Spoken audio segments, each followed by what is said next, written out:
اس کی بیجا اور بے بنیاد مخالفت کی گئی، وہ بہت غمگین اور نڈھال ہو گئی، اور اس نے اپنے آپ سے کہا سب مجھے چھوڑ دیں گے، خداوند یسوع مجھے نہیں چھوڑے گا۔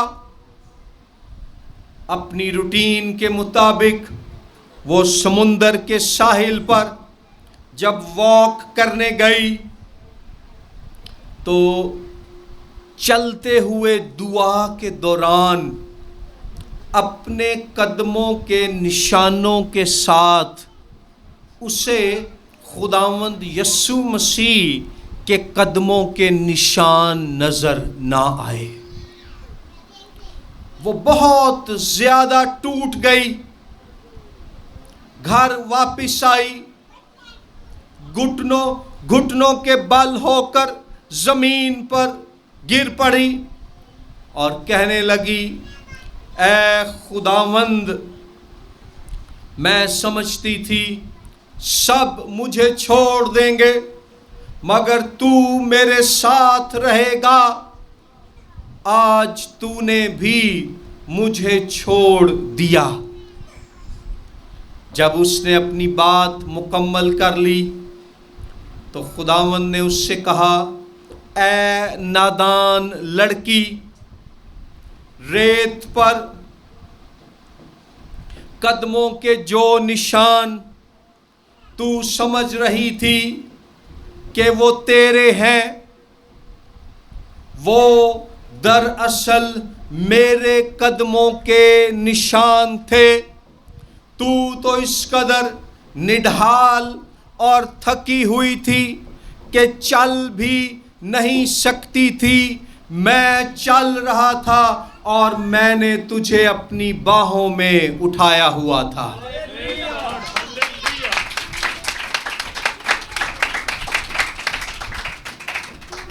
جب یسوع مسیح کے شاگرد صلیب اٹھا کر چلتے ہیں، دکھ اٹھاتے ہیں اور نڈھال ہو جاتے ہیں، تو خداوند یسوع مسیح انہیں چھوڑتا نہیں ہے، ان کے ساتھ رہتا ہے، بلکہ انہیں اپنی باہوں میں لے لیتا ہے۔ صلیب پر یسوع مسیح کے پھیلے ہوئے ہاتھ اس بات کا نشان ہے کہ اے میری بیٹی، اے میرے بیٹے، میری باہیں تیرے لیے کھلی ہیں، میرے پاس آ جا۔ اور پھر آیت نمبر 28 میں یسوع مسیح ایک مثال دیتے ہیں آرکیٹیکچر، فن تعمیر کی دنیا سے،